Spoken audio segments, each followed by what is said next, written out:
It's the Techstination Week podcast. I'm Fred Fishkin. Welcome to the compilation of this week's Techstination reports and more. Capturing light is what photography is essentially all about, and it is also what sets Eric Paris and Kim Henry apart.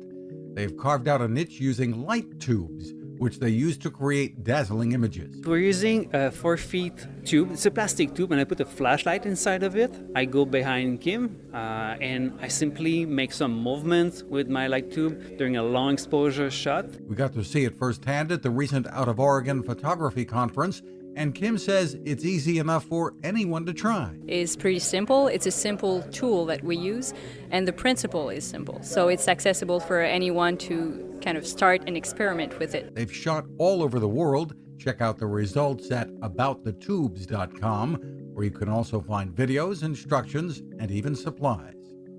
A lot of people love photography, and with the capabilities of smartphone cameras today, we're shooting more pictures than ever.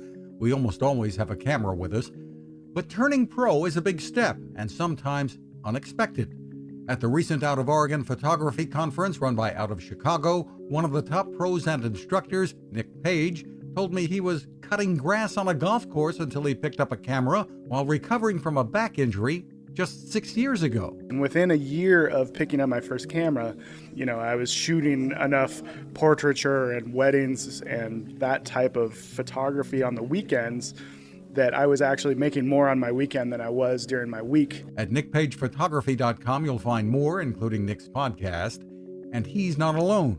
We'll have more stories to share in the days to come.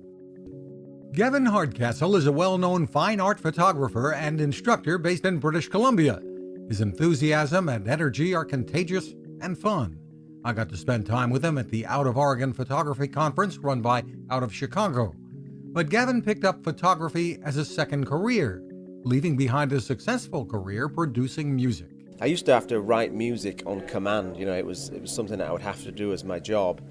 When it's not necessarily something that you're doing because you love it anymore, it's something that you're doing because there's an expectation of you, and you kind of lose the love for it. So for me, I started to lose my love for music creation just at the same time as I was, my love for photography was starting to build up. These days you can find Gavin at Phototripper, that's photo with an F.com. She was a web developer sitting at a desk staring at a computer screen all day. But she lived along the stunning Oregon coastline. Patricia Davidson would go there now and then with her little point-and-shoot camera. With it, she won a local photography contest about 10 years ago, and her husband bought her a DSLR camera.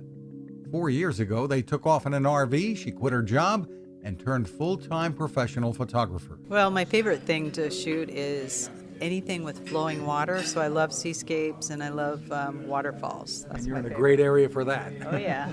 And, being in the Pacific Northwest, there's so much opportunity for that. You can see for yourself why she's considered one of the best and was among those helping others at the Out of Oregon Photography Conference at patriciadavidsonphotography.com.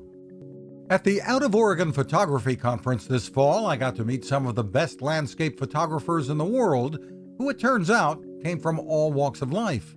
Ian Plant had been a lawyer. Why give that up? Well, pretty simple. I hated being a lawyer, and I love being a photographer. Actually, I didn't know I loved being a photographer until I went to law school. And my first summer in law school, I worked for a firm in New York City. First time in my life I really made some money, so at the end of the summer, I bought a camera. And I realized then that I had just made a huge $100,000 mistake. Another top photographer, Levi Sim, had worked in oil fields and taught English in China before he found his focus, so to speak. And about working with Out of Oregon, created by Out of Chicago, he says, a great way for me to learn is to teach. For more on the conferences, head to outofchicago.com. Those are our reports for this week. You can find a full archive of reports and complete interviews at Techstination.com. Thanks for listening. Cooking with the power of the sun. Hi, I'm Fred Fishkin, here to tell you about the latest innovation from my friend Patrick Sherwin and his great team at GoSun Stove. The GoSun Fusion has arrived using the company's tried and true reflectors and a solar vacuum tube to get you cooking without the mess of charcoal, heavy propane tanks, or smoke. A really bright idea. And with an optional solar panel and battery storage and the ability to plug in at home or on the road, you really can use the GoSun Fusion to cook anytime and anywhere, day or night, rain or shine. I love what Patrick and his team are doing, and so will you. Want to learn more? Head to gosun.co to check out all of the company's products and innovations, and use the code Techstination to save 10%. That's gosun.co.